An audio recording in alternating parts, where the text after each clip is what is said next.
Когда Полина прибыла в Африку, она никак не ожидала оказаться в такой ситуации. Девушку встретил гид в аэропорту, который с друзьями отвез их до гостиницы. Путь занял несколько часов, во время которого джип тряс и качался на каждом ухабе, не ходить по джунглям в одиночку. Во время поездки Полина заметила большое темное пятно среди деревьев. Тень начала приближаться к девушке. Скоро стало понятно, что это огромная горилла, которая явно была недовольна нарушением своей территории. Гримаса злости и острые клыки исказили морду животного.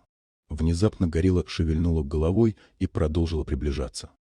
Полина машинально сделала шаг в сторону, но нога ее заболела. Ей вспомнилось главное правило при встрече с медведем — притвориться мертвой. Полина опустила руки и легла на землю, надеясь, что горилла потеряет к ней интерес.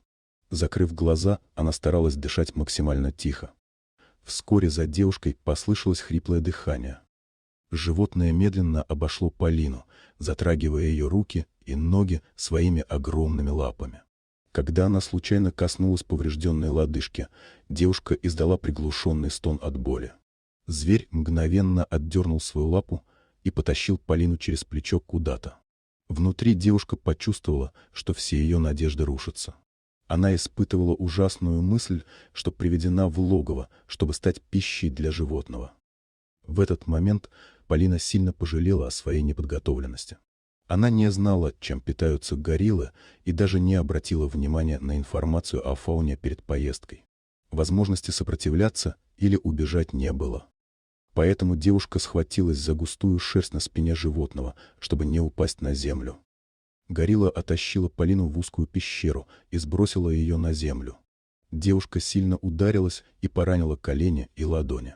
Она тут же обернулась, чтобы смотреть в лицо животному, и прижалась спиной к камню. Полина пыталась сделаться незаметной, но не могла скрыть пострадавшую ногу. Однако горилла не обращала на это внимания. Зверь устроился возле входа в пещеру и наблюдал за дождем.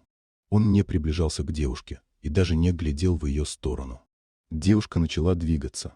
Не получив реакции со стороны гориллы, она решила рискнуть и попробовать убежать. Полина поднялась на колени и пошла в направлении выхода. Было больно и неудобно. Она сосредоточилась на неприятных ощущениях и не заметила, как горилла резко приблизилась. Животное внезапно появилось перед ней, обнажило свои острые клыки и издало оглушительный рев. Девушка оцепенела от ужаса, когда увидела перед собой мощные мышцы животного. Полина понимала, что против такого сильного противника у нее нет никаких шансов. Горилла толкнула ее в плечо, подгоняя к стене. Вернувшись на свое место, Полина заметила, что животное устроилось у входа и снова устремило взгляд на стену дождя. В этот момент ей пришла догадка: горилла не нападает, а спасает ее. Она перенесла девушку в безопасное и сухое место и теперь охраняет ее от возможных хищников. Никто не посмеет тронуть Полину, так как горилла не позволит. Облегченно вздохнув, девушка вспомнила о телефоне. Она проверила рюкзак, в котором все содержимое оказалось мокрым, но Полина постаралась просушить телефон. Когда аппарат загорелся сигналом, она позвонила в службу спасения и объяснила свою ситуацию. Ей попросили оставаться на месте, не выключать телефон и ждать спасателей.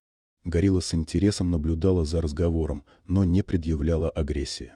Полине захотелось отблагодарить животное, и она протянула ему свою еду. Но горилла с недоверием смотрела на хлебцы. Полина отломила кусочек и съела его, чтобы показать, что это безопасно. Животное поняло, что она предлагает ему еду, и взяло угощение. Через несколько часов спасатели нашли Полину, а ее страх перед гориллой полностью исчез. Когда животное повернулось к девушке, она накинула на плечи рюкзак. Горилла подняла Полину на плечо и вынесла ее из пещеры на поляну. Затем животное удалось от людей, растворившись между деревьев. Дорогие друзья, если вам понравился ролик, не забудьте поставить лайк, а также подписаться на наш канал, где найдете еще много интересного, и не забудьте нажать на колокольчик и оставить комментарий.